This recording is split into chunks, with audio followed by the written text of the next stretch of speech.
Sorry, I'm trying to turn myself off here.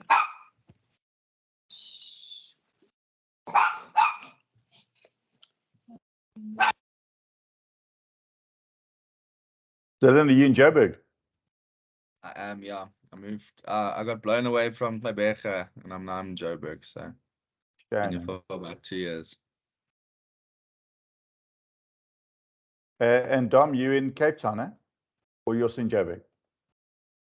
Cape Town. Okay.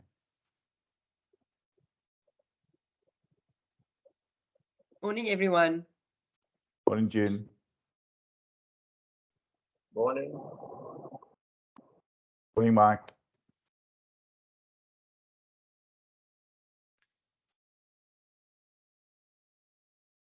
Let's give guys a few more minutes. Is Alex joining as well? He should be, yeah. He's in the other office. We've got load shedding in PE.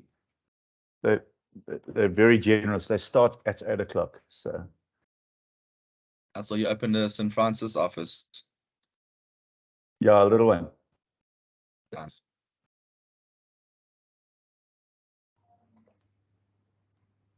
Morning, Haley.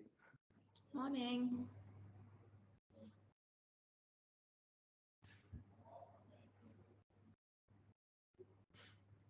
Okay, we got some people attending for the first time.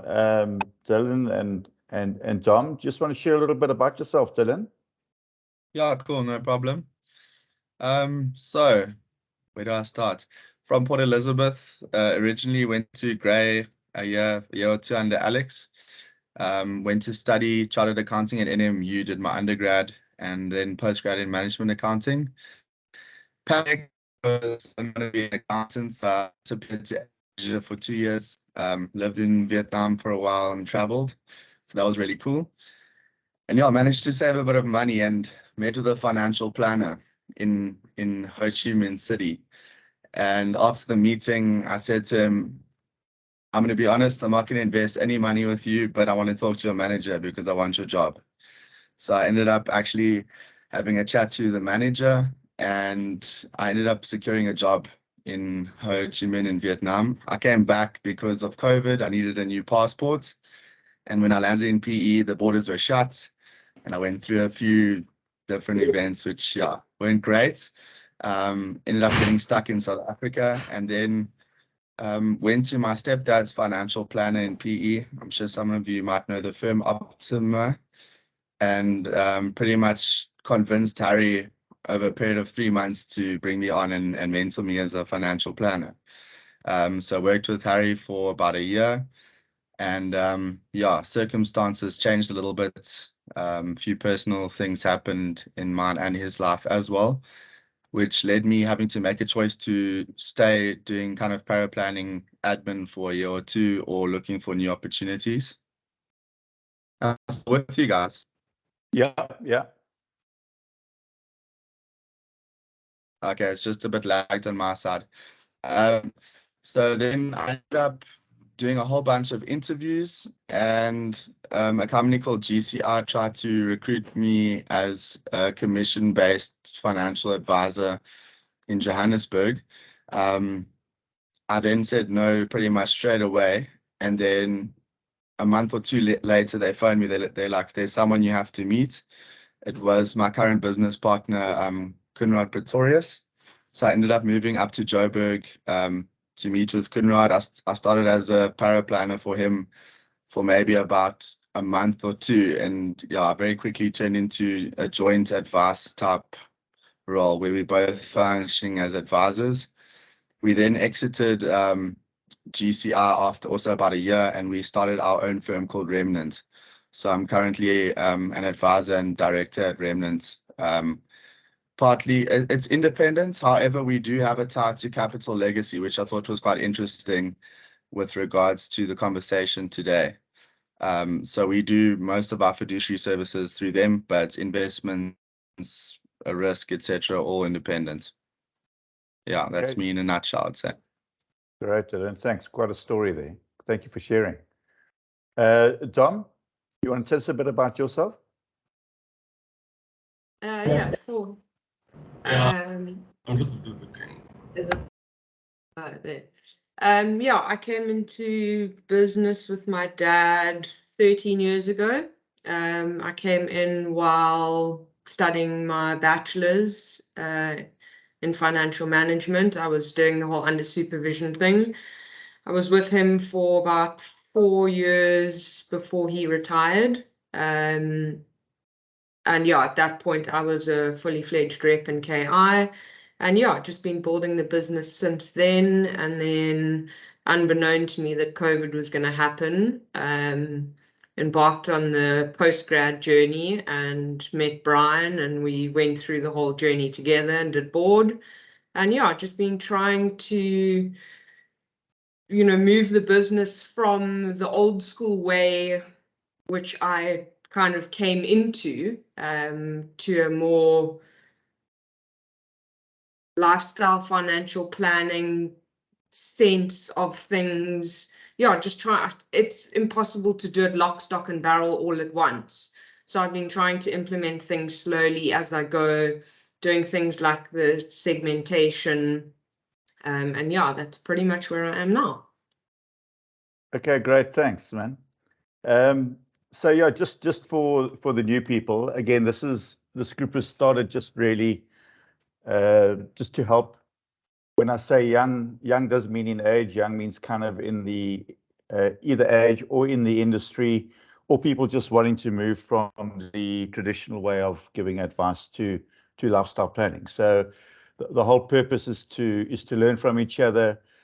Some of us a bit more experience, and really just to promote lifestyle financial planning, because it's something, if you're doing it, then it's quite clear that you're quite passionate about this, and that you really are putting your clients first. So most of the old type industry is all about keeping their cards close to their chest and not sharing their trade secrets. We see it quite differently. So we believe that we can carry on learning from each other, and yeah, so that's why this group's growing. I have Janine. Janine's joined our team recently, and the reason being is Catherine, who's been with us for 8 years. The family's moving to New Zealand, unfortunately. And Janine was actually introduced to me by Mel. So Janine, if you just want to give a bit of your background to the group as well, please. Hi, good morning, everyone. Okay, it's very hot here in our office today, so this morning. Yes, I started quite a while ago, about 15 years ago. I started with Mel in Durban. I was with her for how many years, Mel? 3 years, maybe. I was with her for 3 years. She taught me the basics of insurance. I was totally new to the insurance industry, the financial planning sector. We had quite a good time together. And then I left for Pretoria, unfortunately, and I joined a company there, quite a big brokerage as well. And I was there for 10 years. And then, last year I came back. I came to PE. And Mel introduced me to Dirk. So yes, I just started. I'm fairly new here, 2-3 weeks. Okay, great. Okay, all right. So this is actually one of the subjects that Brian queried me on a few months ago. I think towards the end of last year, and I think it's something that that does affect all of us. And I think, even though we're in different stages of our career or building our businesses, or even the level of advice that we give, the level of clients, generally I think your younger advisors will tend to deal with more younger people. So complicated estate planning is often not needed. But then as we progress through life and we deal with more complicated clients, it is needed. And it's always been a bit of a problem, because we believe that as certified financial planners, we should know everything about estate planning, and we probably should. I'm sure Mel would feel strongly about that. But the reality is, if we're not dealing with it as on a daily basis, it can get tricky. And I've always found it very important that we understand that, for me, that we understand as a business where our strengths lie. And especially as a small business, it's almost impossible to be strong in every single aspect of what we do. So from time to time, we will need to reach out to either our clients' attorneys that they might deal with, or other independent people around the industry. A lot of us would, there's also all the life companies have legal advisors we can work with, but that normally comes with, there's a policy at the end of everything. And that's just being realistic, as we understand that that's how they get paid. So yeah, and so I thought we just chat about this, thinking maybe speak to people who've been in the industry for different periods of time and who perhaps deal with a different type of client base. So Mel, I'm actually going to ask if we can start with you. I know you've been in the business a long time. I know that you specialize a lot in specific financial planning aspects like estate planning, and maybe just give us a background as to how you've progressed through your career, maybe how you started, how you dealt with a situation, and then how that's changed to where you are now. Thanks, Dirk. Hello, Janine.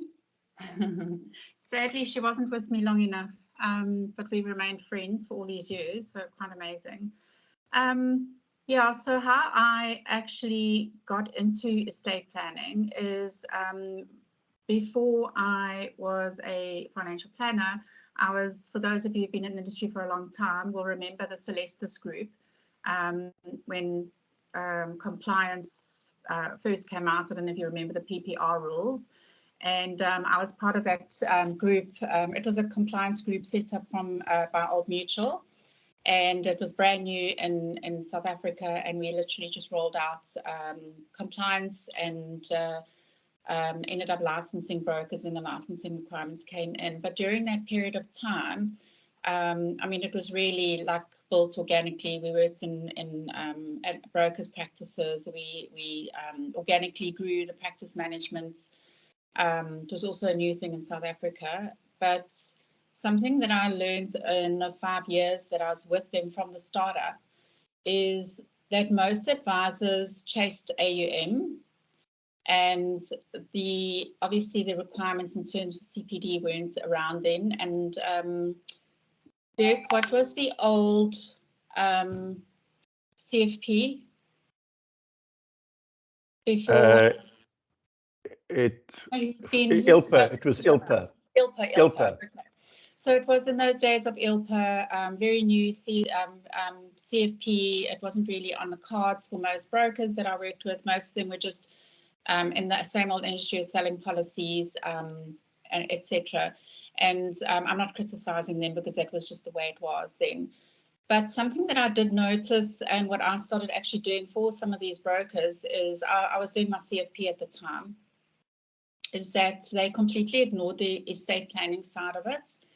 And they almost, it was almost short-sighted for me because they focused so much on AUM and just chasing targets and policies that it was actually a disadvantage to the clients. And so I decided when I did start my own practice that was something I was going to focus on.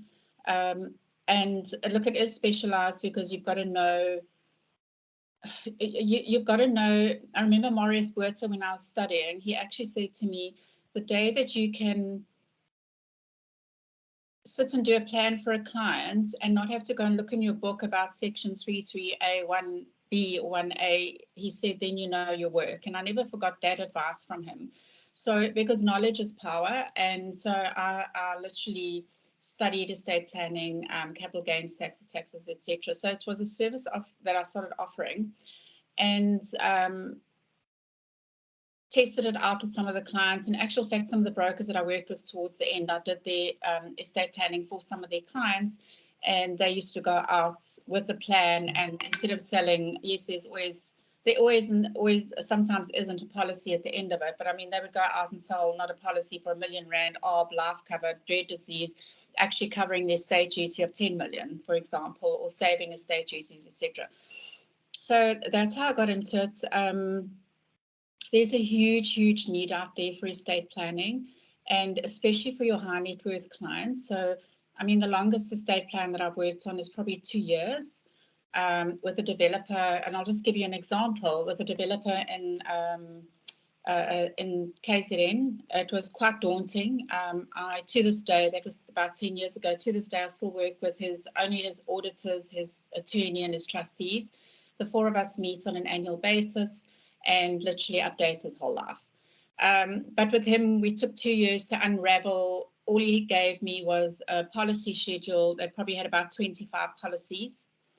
And he had trusts, loan accounts, etc. That's why you've got to know what you're doing.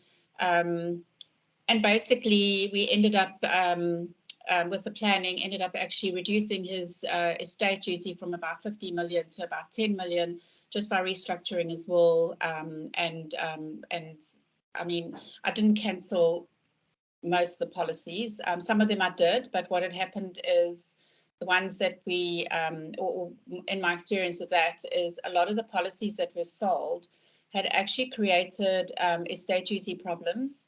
And that's, for me, that is a huge opportunity for us financial planners, because we know estate planning, we've studied it, and is that you can go up against any broker and literally knowledge is power, because you can actually say to your clients upfront, you know what, I can probably save you whatever in estate duty taxes, because the brokers just sell policies, and as you know, if it's a trust-owned policy, it could detract estate duty. So I created a fiduciary brochure in my practice, just to obviously get it out there and get out what I'm doing. So I do get a lot of referrals on estate planning, fiduciary services.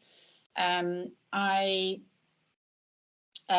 charge for it because, I mean, if the attorneys can charge for it, well, then why can't I? I mean, it's also a specialist area, and because I work with the attorneys of the clients, so that's also another network that is an opportunity to set up. You know, you can actually say to the clients, you know, I need to work with these people. So I've got a client last year, he just would not give me his upfront assets and that. He wouldn't pay the deposit, and he kept on emailing me, telling me, when are we doing this? When are we doing this? And I just said, I'm sorry, I can't do it for you.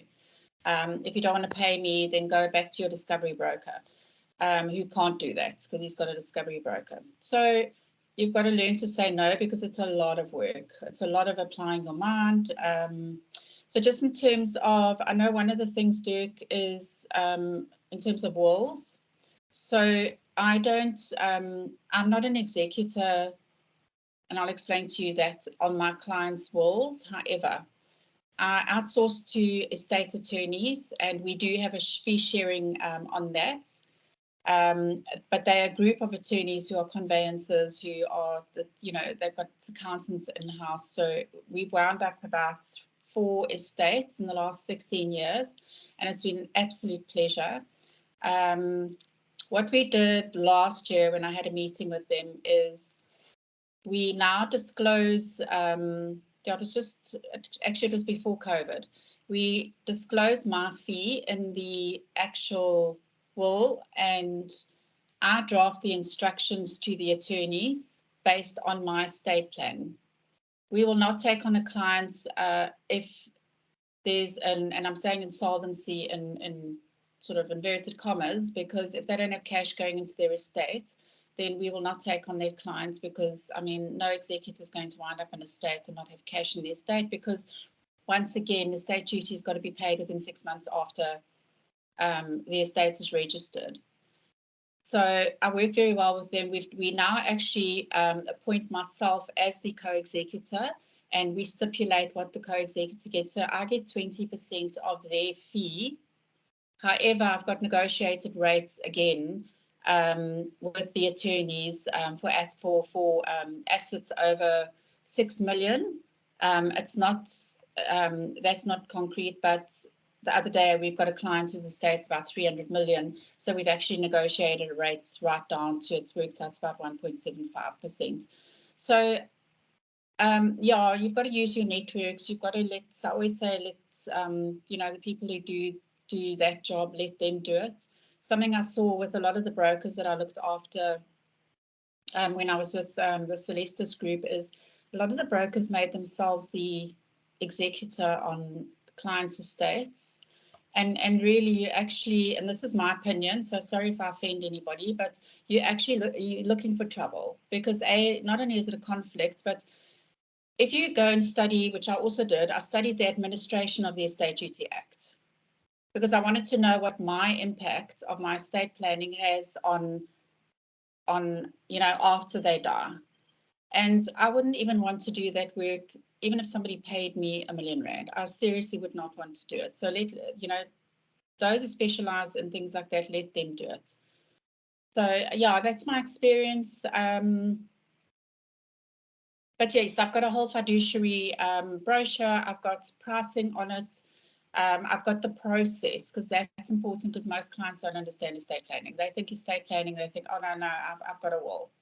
They actually don't understand it. So it's an education process with them too. But it's once again going back to your value proposition and how you actually, sit with the clients and propose and understand what his needs are. Okay, great. Thanks, Mel. Pleasure. Yeah, I mean, obviously you come from that background, so it's something that you're really good at, that you're passionate about as well.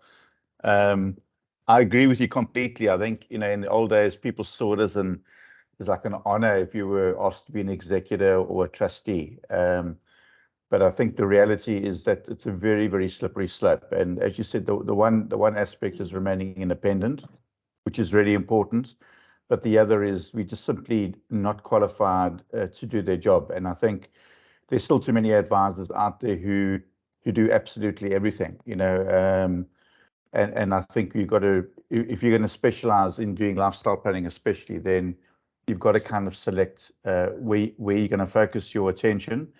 And obviously where that can be a bit different is where you're part of a business that has a few CFPs, where you will have people that will naturally progress or specialize in something, because that's where their interest lies. So, but yeah, sorry, who's got their hand up there? Let me have a look.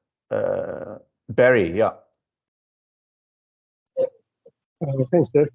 No, just you mentioned that it was a conflict to be executor on one of your clients' estates. Now, not that I would want to be an executor. I was involved in wrapping up my dad's estate, and it was a lot of work.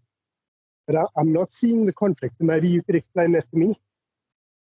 So sorry, just something that yes, I will, and just something that I didn't mention. So in terms of co-executor, where they appoint me as the co-executor, we've put a clause in there in the actual will that deals specifically. So I will only deal with the client's investments and the investments that I've got with them. And I'll come to the conflict now, but a prime example we had with a client who died in COVID.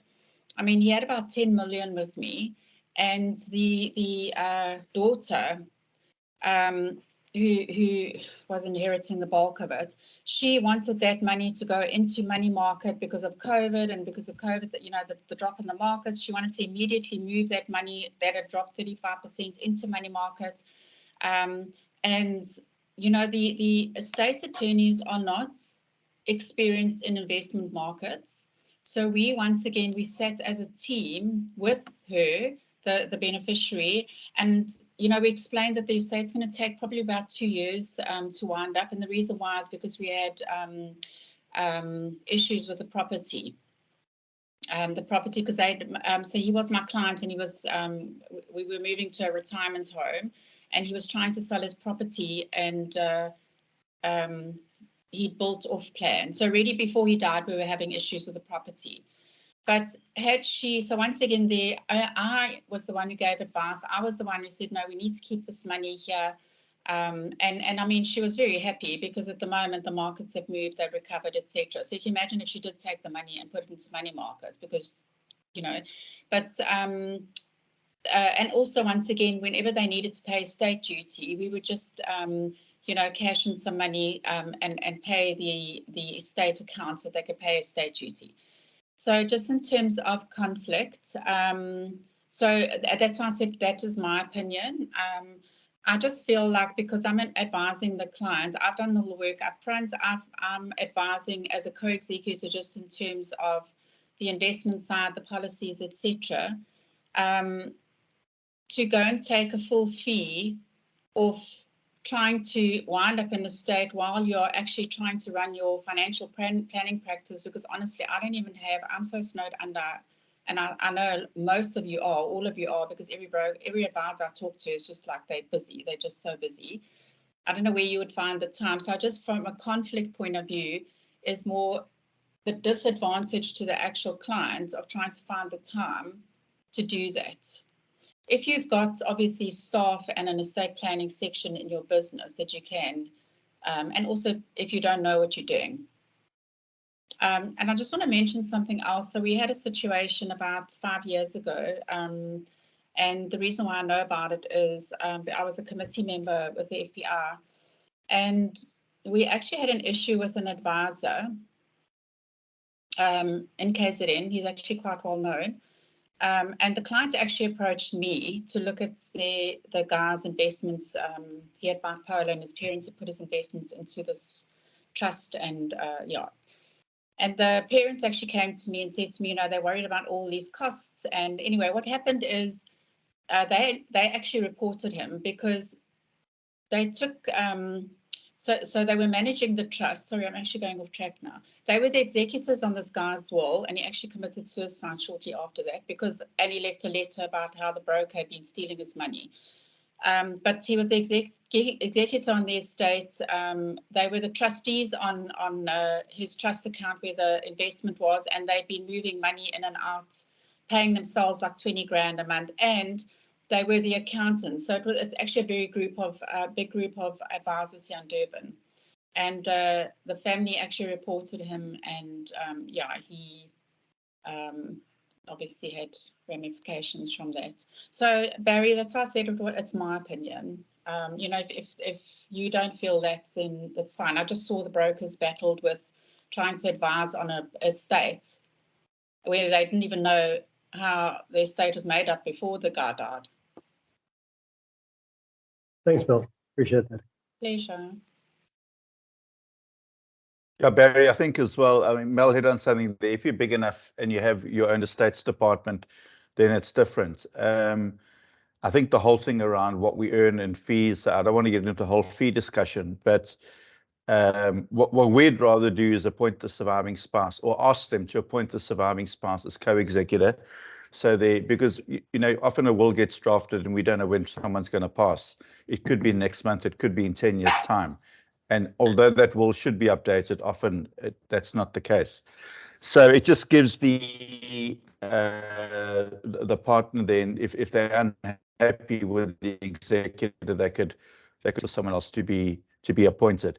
I think for us also, we deal with a fiduciary business that are accountants, but they have a proper fiduciary division. We're not big enough to have our own department, so we get a fee cut from them, which very often, if the clients are staying with us, we'll discount most or all of that back to the clients, back to the family. And the reality is that if you've done this planning properly up front, the job of the executive is quite tedious in that you're dealing with the master's office and everything. But if we've done our job properly, a lot of the time there's actually not that much work to be done. It's normally straightforward. It's only really in cases where no estate planning has been done that it can get very complicated. Am I still with you guys? Because I'm losing people here. Yeah. Can you hear me, Mel? Yeah. Okay. Yes. Yeah.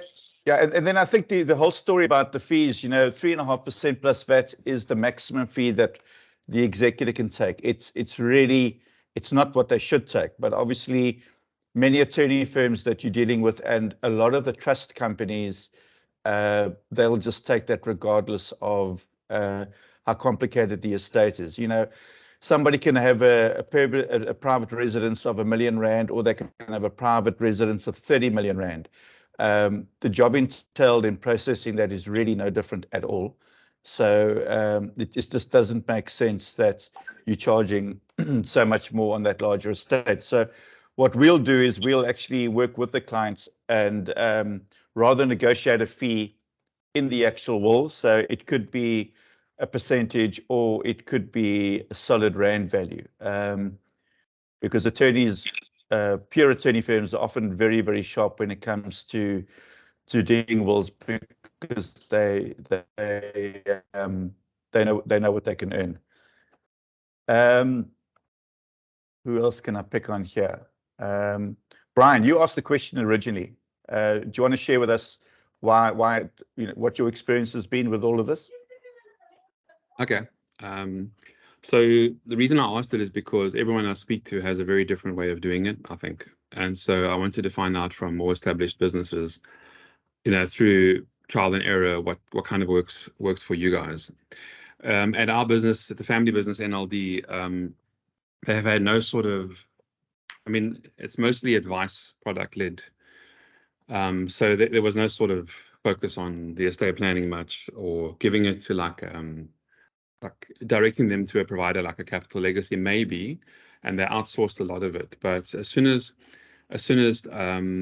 like I studied up, as Dom mentioned earlier on, as I studied up and I became a bit more knowledgeable about these types of things, I started looking for alternatives. So I actually do utilize Capital Legacy, especially only for clients who I need a bit of liquidity in their estate. So what happens is I get approached by, say I get a new client on, their retirees and they're uninsurable.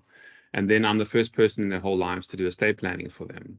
And then I'm like, oh crap, we're gonna, executives' fees are gonna be quite high. I need to indemnify this to a degree. And then I've got Capital Legacy involved, for instance. So we utilize them there. But what I've done with some of my more my clients with more complex estates, and where I've been able to get involved early enough in their lives to make an impact, we've partnered with a law firm or a fiduciary firm. So it's a lawyer and his assistants, and all they do is work with people like ourselves, IFAs, and that's their source of income. I was referred to them by Louis van der Merwe. He utilizes them quite heavily. And the guys, I think at Crew Invest, also use them quite a bit. And so I got 2 referrals from 2 firms that I respect, and I thought, okay, let me meet with these people. And so I've already started doing work with them. In fact, he's working on an estate right now that I had to quickly do a last-minute estate planning while the gentleman was on his deathbed. We were able to save them like quite a few million just by using some plain logic. And then he passed away in December. Christmas Day actually, and so now we're seeing this working. We're seeing how the process works with this this lawyer.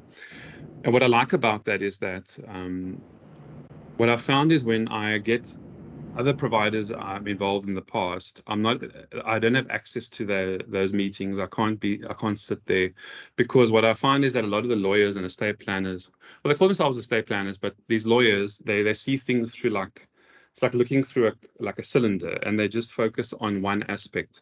They don't care what the impact is of those decisions that they make. So I do it with clients now. I've got a client who's part of 4 trusts, 4 PTYs that are owned by the trust. He's a member of, director of all PTYs, and he has like 30 companies. And so I meet with these CAs, and the decisions that they make with his trust are diabolical to his tax. I mean, this year he has to find like 400,000 Rand.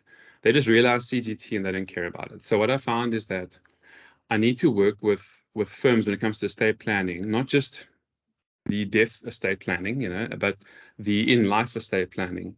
I need to work with firms where I can be in the meeting, where I can be in the room, so that these accountants and lawyers I can help them make more informed decisions, and not give me this massive hospital pass. And the only lever I can pull is, an RA top up.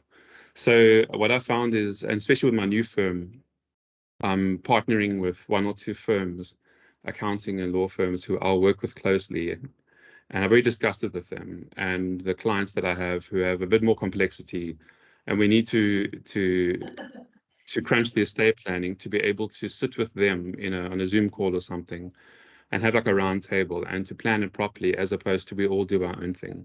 So it's definitely, the estate planning is definitely collaborative, but I think it's, like Mel said, it's something that most people ignore because they can't necessarily extract a fee from it.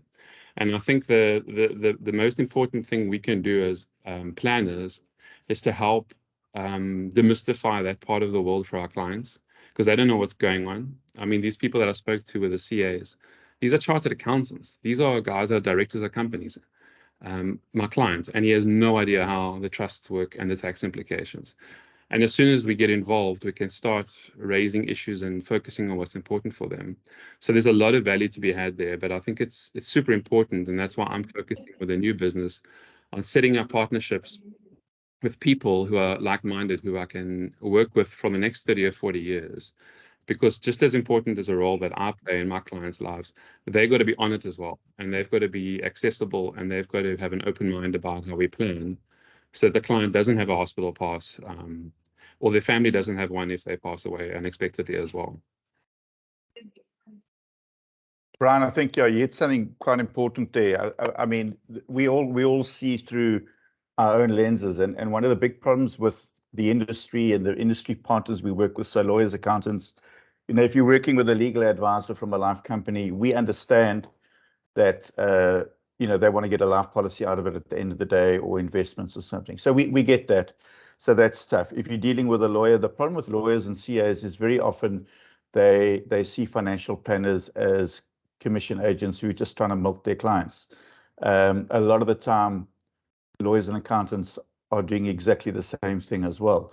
So what you said about finding people who are like-minded, I believe is very important. And what we found is, when people understand how we work in the process we take our clients through, because lifestyle planning is different even to financial planning. There is a lot more care around it. And as you said as well, the planning that you can do while someone is alive, that's when you can actually, if you get hold of a client when they're fairly young and they're building their wealth, a lot of the work that you can do can make the wrapping up of their estate really, really straightforward, with very little tax implications in many occasions as well. So, but it is difficult trying to find those partners to work with, because we know, if you know a really good lawyer, you walk into a shopping center, you don't want to look at him because he's going to send you a bill.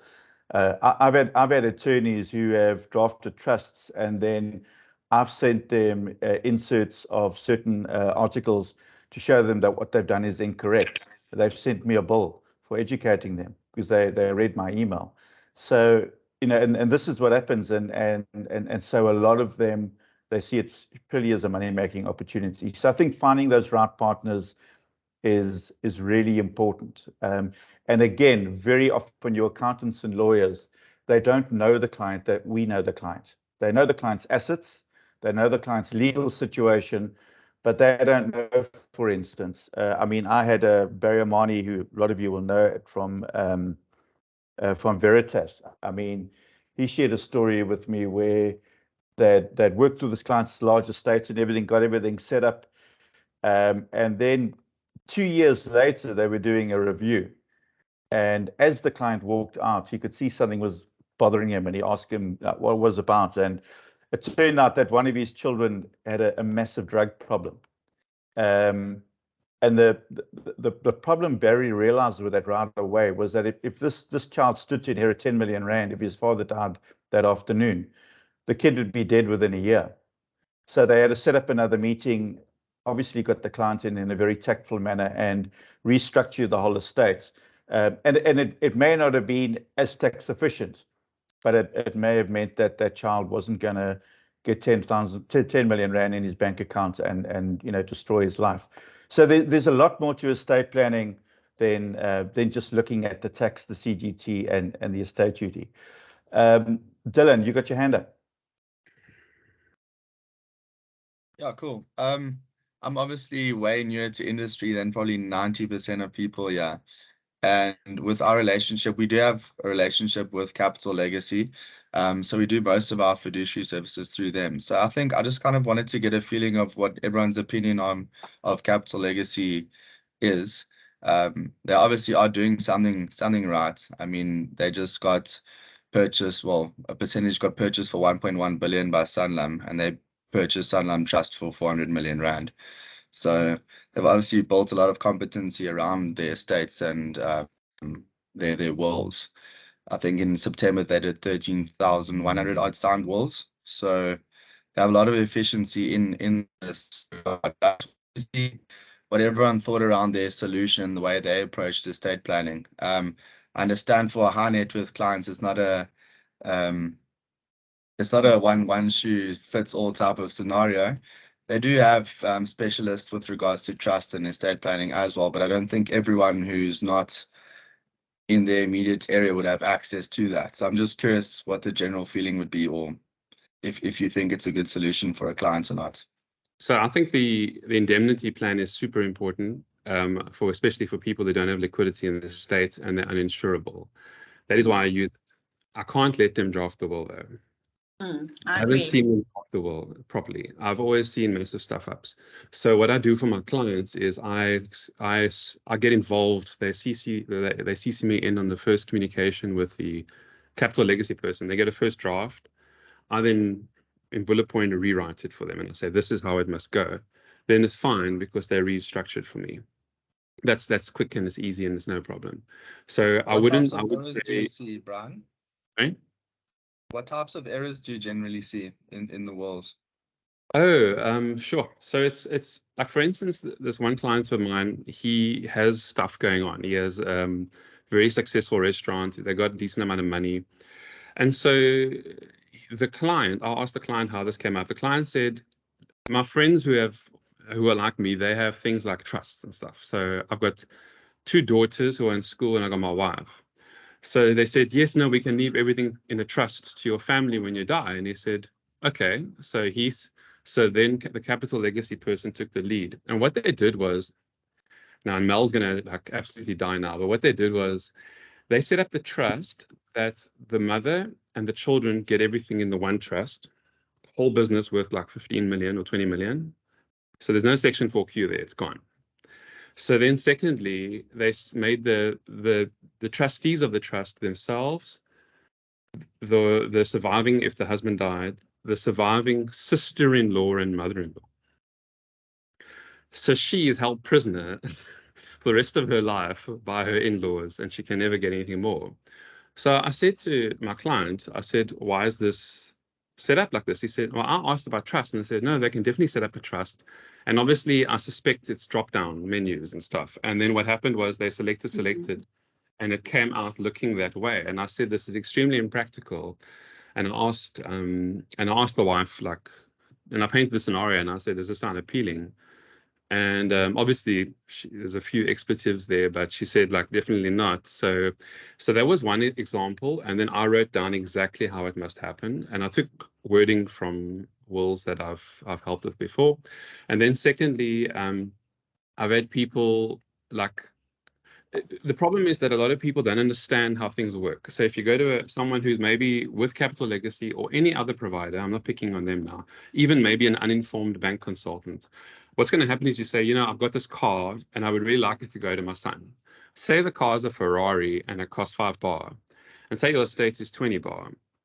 Do you want it to go to your son directly, or do you want to get the rollover to your wife first, to your spouse, or vice versa?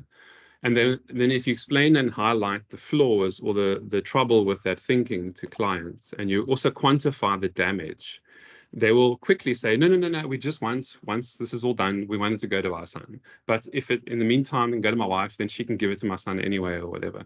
So we explain that. So I've seen things like that where there's bequeathments of like a holiday home. It's a lot of money. And then I asked the client, why did you do this? And he said, no, because I suggested it and the will drafter said it's possible. It's possible, anything's possible, but it's not necessarily logical. So I think there's the level of understanding that sometimes they don't necessarily have.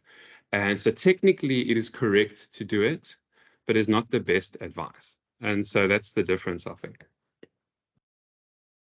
Yeah, I think as well, what we've battled with over the years is trying to find people who they have the technical knowledge, but they're good with clients. Because if you're dealing, especially with a larger client, ideally what you'd want to do is bringing in a team around them. So if you've got the attorney, let's say, that helps you with estate planning or with the wills or whatever, you don't want to chop and change every single time. And often that's the case because attorneys will just draft a trust or a will and they'll charge for it and that's it. I mean, they kind of walk into a meeting, they pick up the file, and then as they leave, they put it down again and someone else does the work. So I think you know, again, finding those businesses that understand how we work and are also able to build that relationship with a client is important. Mel, see you at the end. So, okay, capital legacy, I think there is a definite place for them in the market. And my experience with them, I actually took a contract with them because my friend had the franchise in KZN, and she approached me to get a contract with her. So I did. I did say to her that the type of clients I deal with are not capital legacy clients. So I did try do a really simple will with them. I don't like those where you just type in, you know, those menu options and you click down to the next one. I then asked them if they could add a few clauses in for me because we've got, you know, as I've worked over the years, you know, you obviously come up with things like, was it Brian or Dirk that said about the rehab, the drug problem? Dirk. So that's something we're seeing a lot of is our older clients and their kids, their entitled children, you know, turning to drugs, etc. So we've added a whole lot of clauses in to protect that, and we've done the planning beforehand to obviously set up, you know, any inheritance. And it literally took me probably about 3-4 months to get them. They'd change the clause and they'd send it back to me. Then I'd say to them, no, it's not correct. That's not what I meant. This is how I need it structured. Then the one clause they couldn't change for me. And then they couldn't add it in for me because they've got a standard format.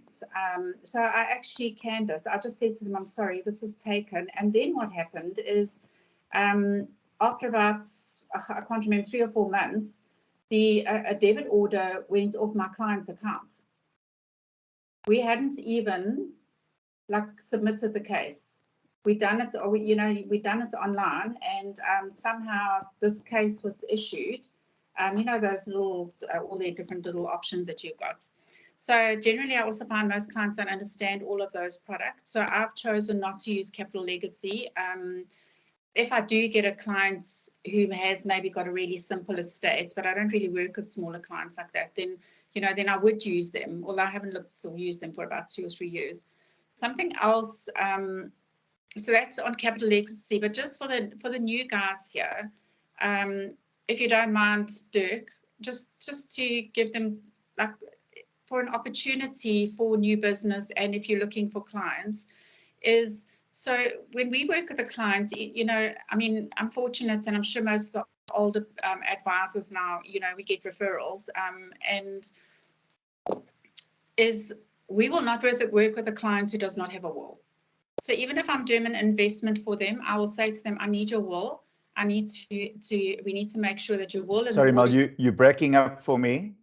Sorry, Mel. Did everyone else hear that or not? You just broke up for me there. I can hear Can you it. hear me? Yeah. So I was just saying, so just Sorry, carry on. opportunity for the younger guys, you know, if you're meeting a client and they just want an RA or whatever, you know, just say to them, look, we can't work with you until we have to have sight of your will, because your RA, for example, is going to have an impact on, you know, your will and whoever's inheriting, etc. Because also then you almost tie the client in, and you it's almost like a credibility, because the client's not thinking, oh, well, this guy's just coming to sell me a policy. Not that you are going to just sell them an RA, but I'm just trying to, that's an opportunity that I use as well. I had one client who said to me, no, I mustn't worry about his will because his dad was an advocate and his dad drew up the will. So I said, that's absolutely fine. I said, so I always say to clients, I don't want to move your wills anywhere. You know, if you've got a will and you've got it with whoever, it doesn't matter. I just need to have it. I need a copy on my file. So he was like quite a high net worth guy. And he's like, no, his dad's an advocate. And I still said to him, I just need to have sight of it. I need to make sure it's valid, because I don't know how many advocates, you know, if he keeps up with the Wills Act. And he sent me through the will. His wife had signed, my client's wife had signed as witness. So that in itself, I mean, we immediately priority, we redid his will. You know, I mean, his dad to this day never knew. He's actually passed about 5 years ago, but his dad to that day never knew that we'd actually restructured his will. He's got a business that's worth 300 million. You know, so just don't always trust a client when they say, oh, my dad or my brother's the executor, or, you know, they need to know the implications of a brother or a sister or a, you know, being an executor. But just from an opportunity point of view, just ask for the will, you know, because in there you can also say, well, you know what, you've got this asset, you're not dealing with the asset. Then just lastly, just something that Brian said. So also in a will, just something else that I've noticed is be careful if you mention, this is also another opportunity you can pick up in a will. And I'm probably talking to most of the people who are converted. I don't know how many of our younger planners are on here. But something else is do not mention, be specific and say, my Ferrari must go to my son. Because if you haven't updated that will and the guy sells his Ferrari and buys a Jag the next year, and the guy dies and it still says my Ferrari, doesn't mean that the Jag's now going to go to the son. They will sell that car from out of the estate, and the cash that is in there will then be distributed to the son. So just yeah, it's just like some little opportunities that you can use when you're working with clients. Thanks, Mel. Yeah, we also have cases where a lot of the executors, because they don't understand the investment world, will cash in investments as soon as the person passes. Where, for instance, with unit trust, you can do a unit transfer. So, Mel, as you alluded to earlier, you know, you don't necessarily want that money disinvested. And even if it is going to, let's say, to 3 different kids, each of them could nominate and say, disinvest my portion, I want the cash to pay off a bond or whatever. But another kid could say, actually, I want to take over that investment. So, you know, cashing in an investment is very often not the best thing to do. Dom, I see you had your hand up. Yeah, I just wanted to chat on the back of what Brian was saying. I mean, him and I have had discussions about the fiduciary services, and I previously used the Momentum fiduciary services, but they were an absolute pain. And I did the move over to Capital Legacy about 2 years ago. And Mel, I'm not sure if your experience was quite different to mine in that I've actually been designated a consultant who's basically the same person that lands up seeing all my clients. And I've gone about it in quite a different way in almost doing the estate planning side of things, having those conversations with the client and having the discussions around guardians, who do they want, anything specific that needs to be taken into account, which is out of the norm of the drop-down menus. And that information is passed on to the fiduciary consultant who's allocated to me. And that really makes the whole thing a lot more seamless, so that when the first draft does come through, it generally does have everything in it that needs to be in there that's out of the norm. And that I found worked quite well on my side to make sure that it runs smoothly. Well, perhaps they've changed, but I also had a dedicated consultant, and I mean, she was going back and forth to them and back and forth, and then it was just a nightmare. I mean, you know how important a will is, and that's what I'm saying. There is definitely a place for Capital Legacy. Yeah. I mean, I actually I've got new clients that I met in November last year, and obviously the first thing I asked, can you send me my will, their wills, and they were like, yeah, they've done them with Capital Legacy. I was like, no, that's fine.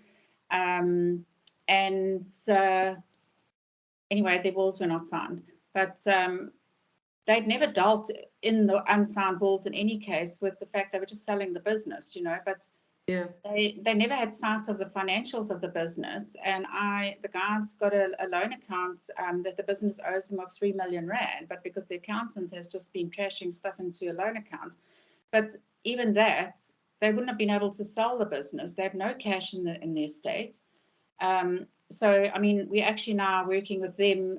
We've redrafted their wills, just that we've got a will in place, and I've just been restructuring a few of their investments. And so, but not only that, I've now brought in another accountant because we're sitting with this 3 million rand loan account, which, you know, and they're looking at immigrating. And I was like, nobody's going to buy your business, you know, if the business owes you 3 million. So it's just that background insight, and that I found lacking. But that's what I'm saying. There is a place, and I would never diss them because, I mean, you know, I mean, they are a good company. They And I would definitely use them for my smaller clients. So yeah, and I mean, I think they've probably like learned a lot, as we all do as we run our businesses. You know, we get better at things. So yeah, they probably got better at what they're doing. And my consultant has actually since left. She didn't want the franchise anymore in KZN, so she's since left. So somebody else has got it now. So it's just. So yeah, just my. No, that stability is important for those of us who don't deal with capital legacy or not fully aware of how they work. Dom, can you just give us an idea of what the charges are, how negotiable they are when you're dealing with large estates, things like that? So I mean, there's obviously the standard 3.5%, which by just having the will drafted through them, you get 25% discount on that. And you know, there is a medical side of things for the legacy protection plans, but for argument's sake, my dad is 73. He's had the dreaded C and all of that, and you know, he's been an advisor and whatever, he's got the life cover, but he's bought up for 167 Rand a month to 90% executive fee discount. So it's a no-brainer where that discount comes into play. Even, you know, not taking into account the additional policy, the legacy protection plan benefits that you can take. There's an estate gap cover where there's spouses. There's a lot on offer, but the most simple being the 25% executive fee discount at no cost, and then the buy-up of 90% for about 167 Rand, regardless of age. Okay, so they basically stick with the 3.5, and then you get the 25% discount, or you purchase the buy-up. Yeah. Just to build on that, I deal directly on their system and work with their products pretty much every day. So it ranges from a fee plan, as Dominic said, where it's 90% indemnification on all estate fees. So it's not only executors fees, it's also things like conveyancer fees, as well as trust fees as well, which is quite interesting. So it's all estate fees, and then they also have various extenders, as she mentioned as well, on the paid plan. So it's from so it goes from bronze all the way to unlimited, depending on the size of the estate. And then you can add extenders. So one is immediate liquidity, which is payable within 48 hours. It's like a cash lump sum. And there's one called Estates Overheads Protector. So it's paid into the estate to add liquidity. And the last one was the estate gap cover, which Dominic mentioned. So basically, they have a whole calculator. They have a very basic estate calculator on their portal that you can use as well to calculate the various fees, and then it will suggest a plan based on the client's estate. So once again, I think the biggest issue we actually have is that over 70% of South Africans don't have wills. So I think it's just a great starting point for that entry-level type person or middle-class person who doesn't even have a will in place. And I think it's, as Mal said earlier, it's a great place to start a conversation with the client, because as I said, I'm very new to industry, but what I've picked up is people are very apprehensive of financial planners. I don't want to say financial planners when I mean brokers, because that's what they used to be. Yeah. So I think as a young advisor, for me, it's a lot easier coming into a conversation with a client, whether it be my age or someone who's 70 years old, saying, well, do you actually have a will in place? Do you have a valid will in place? Can I review your will, type of thing? So for me, it's a great conversation point. And I also feel like I'm doing a bit of good, actually making sure clients have wills and some sort of estate plan. Once again, not saying it's perfect, but I think it's a great start. Great, thanks, Dylan. Ben? I just want to, I mean, I used Capital Legacy about 2-3 years ago. I had a few problems with them, so I didn't stopped using them. But then I just want to ask this question. I mean, like Dylan said, I mean, it's super important that I mean, we actually have a duty that every client that we deal with should have a will in place. You know, if we haven't raised that subject, we're actually doing our clients an injustice. So I guess my question is, you know, what would be a good, I mean, there's Capital Legacy, there's Quickly Will, there's a few other maybe places you could use, perhaps your Old Mutual and, I don't know, Estates and whatever else. If people are starting off there, you know, got a small practice, they're getting going, what would you recommend? What's a safe place to go to, if that makes sense, that the clients would be looked after? But from a wills point of view, from like a wills estate. Well, I think, I mean, especially if younger people starting off, I mean, the estates are not going to be that complicated. I think, you know, we're going to be with the younger people, I'm guessing, and it's going to be fairly straightforward. So I think, like, from a will perspective, first of all, and then maybe if there was estates, what would a recommendation be that we could look into and go to? If I can maybe just get my inputs. I mean, I know you with client care, so I'm assuming, you know, some of the clients you would use through their fiduciary network. But I think for the younger planners, I mean, you know, we sort of attract. I mean, I find that most of my clients are in my age group, or they've sort of grown with me, and I've got some older clients, retirement clients and that. But a lot of even the high net worth guys that I deal with are like in their 50s, like 40s, 50s. None of them are single though. It's the only problem. So just in terms of that, I would say Capital Legacy you should use them, you know, for your type of client. But because you're going to grow with those clients, I think perhaps, this is my opinion again, is that you might need to eventually move them away from Capital Legacy as they grow and their wealth grows, because then that becomes a bit of complex estate planning. I know a lot of accountants like to do wills, which I also don't, I don't know, also I don't agree with that. I just believe that the people, like my guys I work with, the attorneys, will draft the will, but on my instruction. So on the estate planning. But yeah, I think Capital Legacy, and you in Durban, hey, Ben? Yeah. So I mean, I was just asking just for mostly on behalf of the, you know, maybe the other guys that have just started in the industry and they're not sure. Now they listen to all this conversation and now they're wondering, you know, where to go.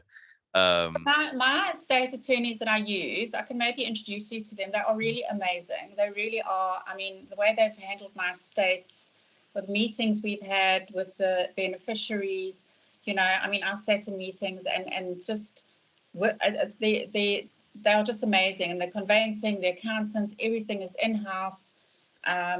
So, I mean, you and I must maybe connect you in Durban, and I can introduce you to them. Then in the Lucia Ridge. From an estate planning point of view, I just want to make one comment. Be careful to use legal advisors, and with all due respect to legal advisors, there aren't, I mean, I don't know, I used to love the legal advisors that we used to have. I don't know if you remember those ones that used to be around for us. But I had a legal advisor help me with an estate plan, but only because I was snowed under it. And when I got it back from her, and as you know, community of property is probably the hardest estate plan to do. When I got it back from her and I checked it, her figures were wrong. The capital gains tax was wrong. So just be careful. I mean, I actually ended up redoing the estate plan. So just also be careful of just getting a legal advisor to draft an estate plan, because if you don't have base costs, if you don't have, you know, all that information, and also remember, they just literally put things into a system, type it in, and it spews out this report. This like sort of estate planning report. So just be careful. Once again, as financial planners, we need to obviously check things like that. Great, thanks, Mel. Frank, I see you've joined us. Now, Frank, for those who don't know, Frank runs a business that offers both accounting and financial planning services. Frank, I suspect that maybe you do some of this work within the house because you are an accountant. Can you just comment on that, please, and how that works for you guys? Hey, Derek, how's it, everyone? Yes, we do. So we're one of those that Mel advised not to do. we do a lot of the work in-house. When it gets to complicated structures, we are affiliated with quite a few other strategic partners around us. I think that's the most important thing. If I just listen to all the conversations here, I want to encourage guys to partner with professionals that you trust. I think that came out earlier, maybe through someone mentioned it. I just can't remember now, but maybe it might have been Alex. So we do quite a bit of a work ourselves in-house, but when we do get to complicated structures, and I mean, it's tried and tested. Firm's 20 years old. We've had many estates, and through the estates, we've never had any issues. So, so it's a tried and tested model. And but what I want to encourage everyone with is to partner with professionals that is similar values than you, similar business approach than you. That's very important, and to nurture those type of relationships, because those are the guys that will take forward. So we take, for example, executive appointments, and then we hand it actually the estate over to the attorneys that we partner with, and then do help us with more complicated laws and structures. And we get a fee, of course, from the estate. So we've got a referral fee for the estate when it gets wound up, but we're also actively involved in that process, because we have the whole portfolio of the client, and we can help by winding it up a lot faster, and not wait 2, 3, 4 years to wind it up. So yeah, Dirk, so to answer your question, a lot of stuff we do in-house, but we also do have quite a few strategic partners and relationships and agreements in place to define that relationship. Great, thanks, Frank. Mel? Frank, I didn't mean to offend you. That's why I always no, Mel, not easily offended. Not easily offended. I've just mentioned it because I think we give a lot of opinions here, and it is what it is. There's a lot of opinions here, but you need to, and our opinions come from a place which we believe and which we've tested that's correct. So not offended at all. I was just taking a jab at you. But you still partner with a professional for complex situations.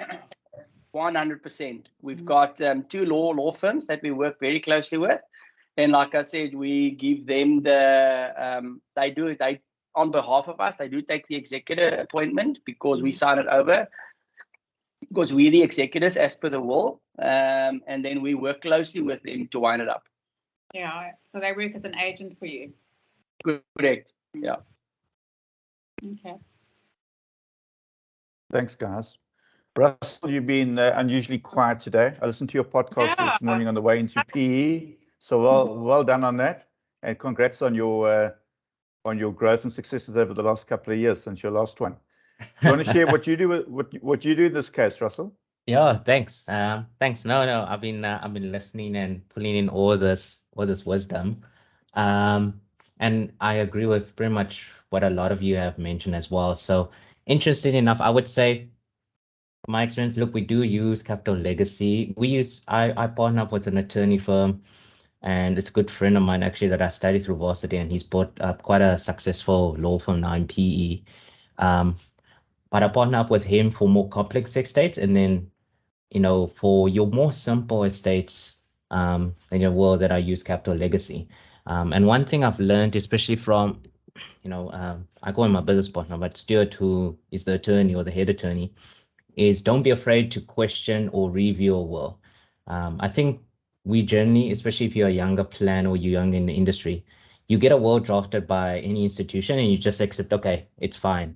But like what Brian said, which is very important that I've learned over the years, is what we add value in is think about, okay, if this plays out practically, does it work out according to what the client wants? Because that's one thing. We see it on paper and we say, okay, it sounds right. But then you play out the scenario or the practicality of it with the client. And then I found in my experience, then there's always other things that come up from the client of, no, actually, I don't want that, or I want these specifications to happen. And also, nothing against, and I don't think it's all, but nothing against accountants or attorneys. But we've worked on pretty big estates and trusts as well, and wills where everything seemed to be on par, done by, accountants or attorneys that was initially drafted by the client, or not by the client, but for the client.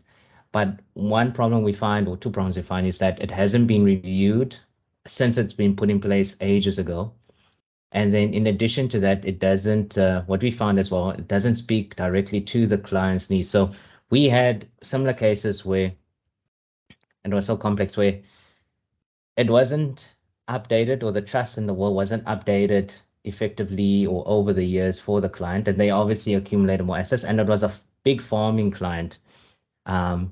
And then we found that the accountant, with all due respect, and it was an accountant within PE, a well-respected accountant, they had not updated the records and the assets over the years. They'd just simply been filing tax returns for the trust and for the estate and the client's partnership with his brother. And when the client came to us and said, look, I actually want to sell out my share out of the farm to retire now from it, we found out that because a lot of the details haven't been updated tax-wise and also from a financial plan point over the years, if he had to sell it, he would have paid 20 to 25 million in taxes. And this was all due to, the work that the accountant had never done. So we had to actually work it back. And then we got his tax down. We spent, I would say it was a worthwhile case because it was a big client and we got the whole family. We spent about 8 months working on this client's case, and we got his capital gains tax down from selling out his share down to about 200,000, basically, compared to 20 million, which was a big difference. And it was all about, we didn't go into the client meeting to specifically take over his trusted will. We just went in the first meeting and we questioned things to fully understand if the client knew what was happening, and how their trust or their will plan was set out. And 9 times out of 10, I would honestly say in my experience, most of your clients that have wills or trusts don't exactly know what it means, and also more so like how does it play out practically. So that's what I've learned from my experience. But yeah, I think to everyone's point, I partner up with an attorney firm for more complex estates, and then Capital Legacy for your simple, straightforward clients. And then like Brian and Ben also mentioned, I do double check also all the wills and stuff that we draft through Capital Legacy, just to make sure, because it seems like you said it's a checkbox system. And I've also found errors before. So just so if I can just add something there. So I worked with the clients, the attorney had drafted the will, was the executor. So that's also something I do, and also another opportunity is if their attorney is the executor, I'll email them and introduce myself, and so to also obviously try and get them to work as a team. But and then like with this particular guy, all the work that I did, getting the guys investments in that. I mean, I wasn't co-executor or anything, but I charged them for all the work I did, and it was a fee that came off the estate's costs. I wanted to actually say something else on. So just in terms of just going back to Capital Legacy, they bought Sanlam Trust. So Sanlam Trust, actually, they're very, very good, just by the way. They actually offered a service a few years ago, and they don't do it anymore, where they used to audit trusts. They then set up a separate division where they offered this auditing of trusts, and also they had a really like I think 4 or 5 guys. So I actually used to use them quite a lot, but I would charge my clients for the audit, and then they would charge me, obviously, so I could make something on it as well.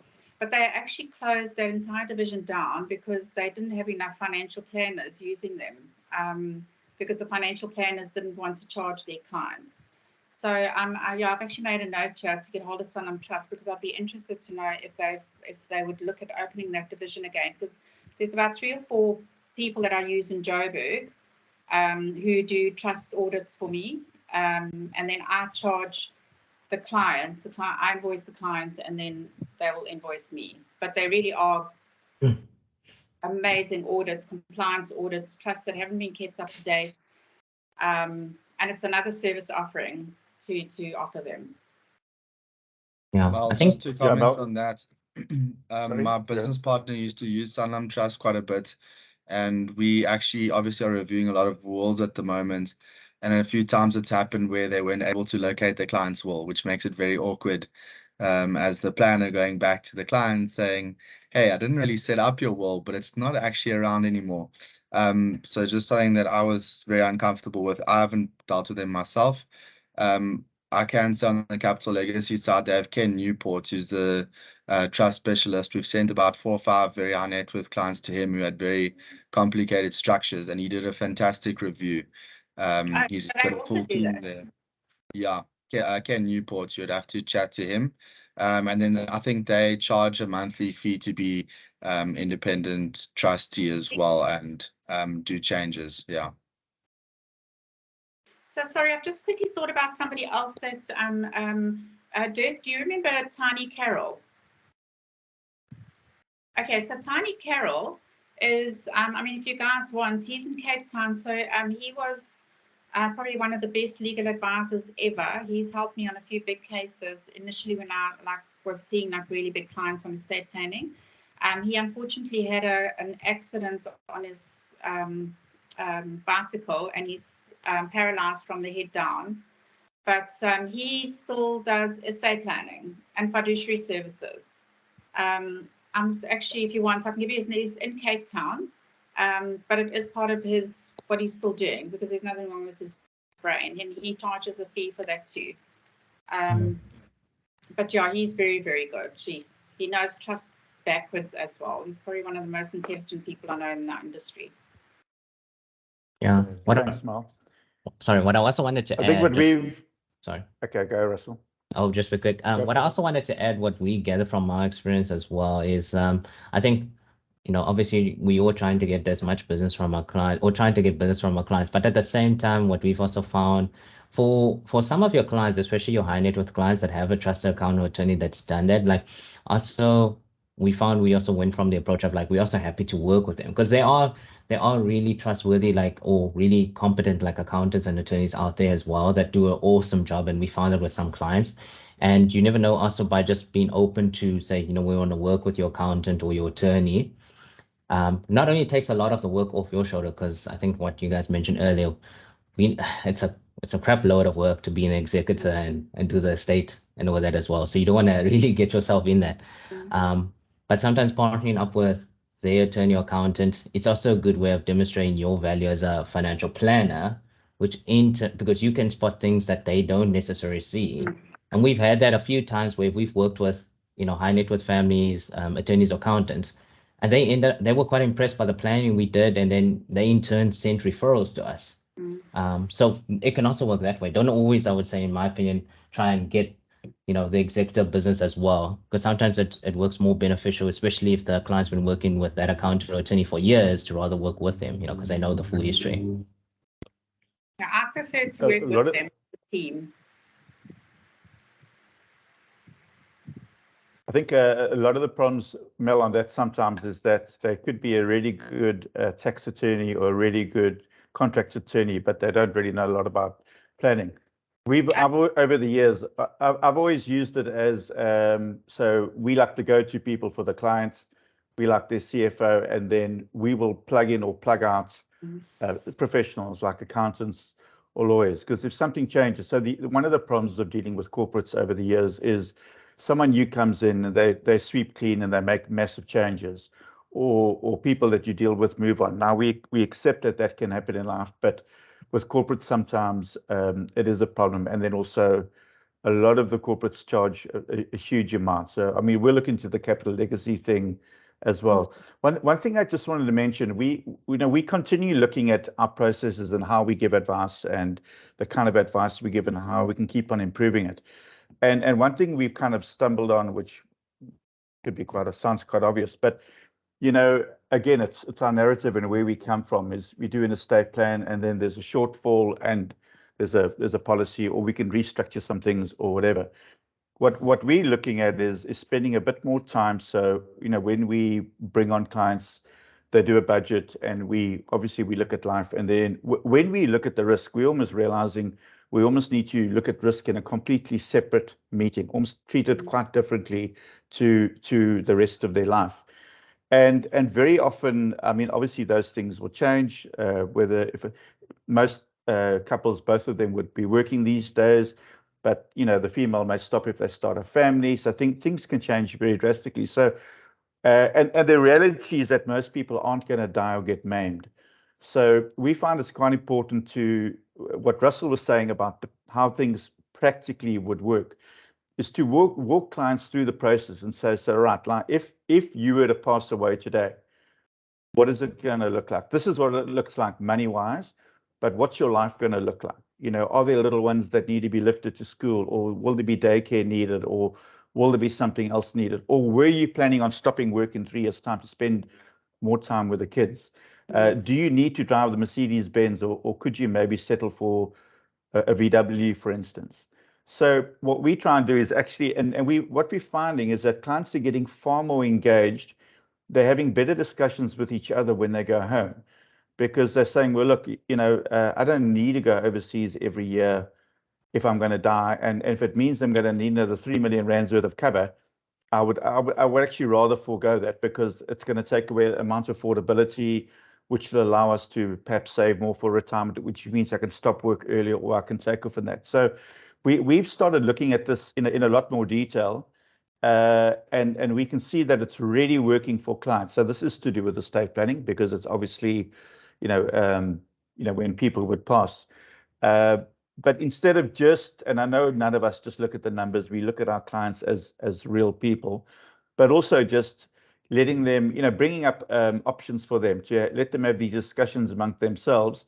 And then if they agree to it, if they agree that, okay, I don't need the Merc, I can drive a VW, that's fine. It's probably not going to happen, but if it does, then at least it's something that they've agreed to. So instead of just upselling all the time, and I'm not saying any of us do that, but I think there's a lot of good to have a lot of value to add to couples where you approach it from this approach, which we now starting to use more and more.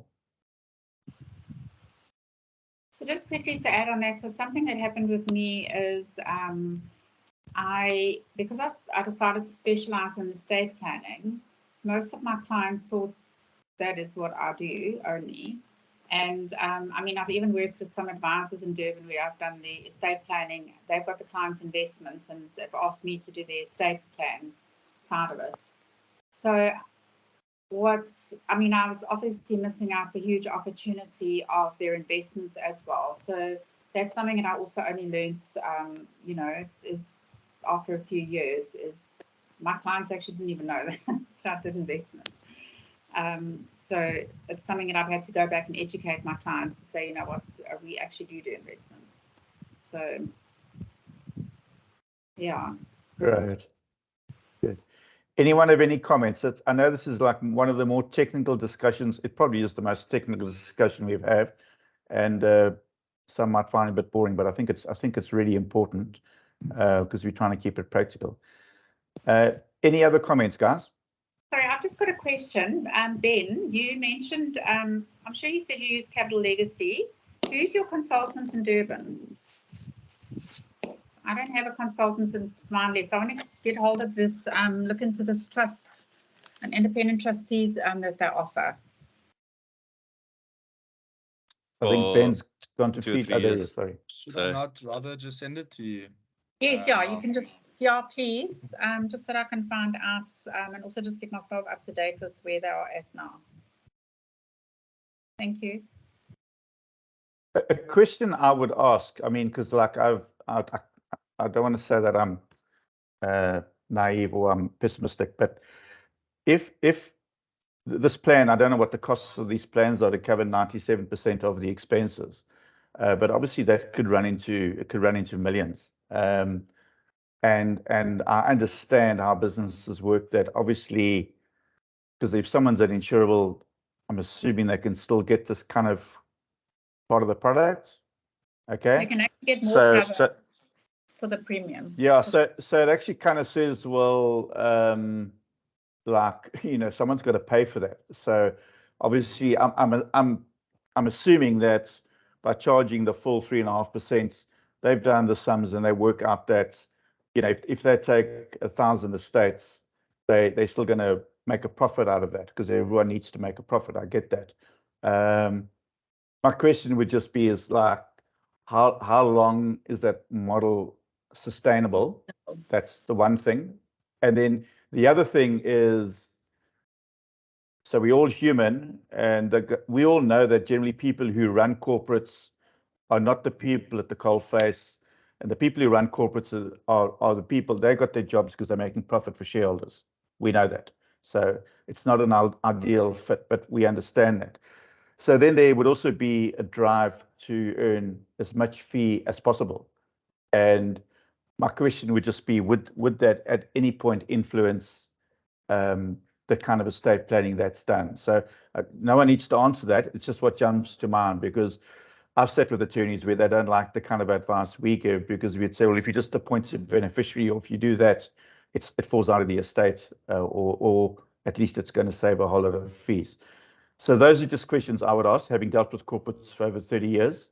But maybe I'm just being negative about the whole thing. That's why I stopped using them. That was 2-3 years ago. Is because they say they draft a will for free, but the person who goes out there to see the client only gets paid if they sell a policy. Yeah. So they obviously push their policy very hard onto the client, which obviously then it's not nice for you you're sending someone to go push a product on your client. So that's what was a bit of a thing for me. So I stopped using them 2-3 years ago because of that instance. But again, things could have changed and the model could have changed in those 2 or 3 years. Yeah. No, look, I think it's a problem that we're going to have in most industries, and especially in ours, because we know that generally the people that sit at the top of an organization don't really understand what the people at the coalface do.